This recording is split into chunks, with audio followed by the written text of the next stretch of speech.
JEE Main 2023 physics का question है ये। Assume that proton and neutron have equal masses. Mass of nucleon is 1.6 into 10 power minus 27 kg and radius of nucleus is 1.5 into 10 power minus 15 a to the power 1 by 3 meter.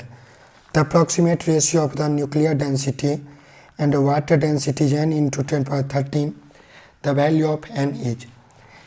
एक हमारे पास बोला गया कि जो mass of proton और mass of neutron है उसको same मानना है, और यह दिया हुआ है मास ऑफ न्यूक्लियन जो कि प्रोटॉन और न्यूट्रॉन होता है उसका value 1.6 into 10 power minus 27 kg, और जो रेडियस ऑफ न्यूक्लियस दिया हुआ है, radius of nucleus is 1.5 into 10 power minus 15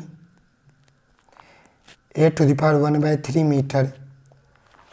और मेरे से पूछा कि रेडियस ऑफ, मेरे से पूछा गया है कि ratio of density of nucleus and density of water क्या होगा। तो हम लोग जानते हैं जो वाटर का डेंसिटी होता है वो तो होता है 10⁻³ kg पर मीटर क्यूब। अब हम यहाँ पे मास और रेडियस दिया हुआ है तो न्यूक्लियस का डेंसिटी निकालते हैं। तो density of nucleus equal to mass of nucleus upon volume of nucleus. तो मास हमारे पास एक न्यूक्लियन का मास दिया हुआ है 1.6 इंटू 10 पावर माइनस 27। इसको टोटल नंबर ऑफ न्यूक्लियन जो कि एटॉमिक नंबर ए के बराबर होता है उससे मल्टीप्लाई कर देंगे तो हमारे पास मास ऑफ न्यूक्लियस आ जाएगा। और वॉल्यूम होता है 4/3 πr³।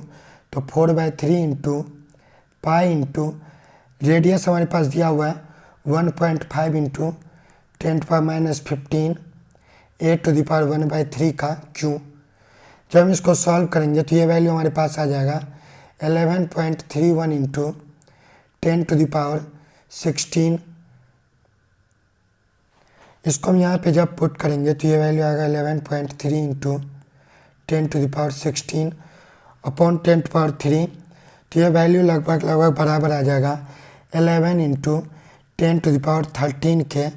और ये क्वेश्चन में दिया हुआ है हमारे पास कि ये बराबर है n into 10 to the power 13 के। तो n का वैल्यू कितना आ जाएगा 11। मेरे से अप्रॉक्सीमेट वैल्यू पूछा है तो वैसे तो 11.3 होता वैल्यू, लेकिन हमारे पास अप्रॉक्सीमेट वैल्यू कितना आ जाएगा 11।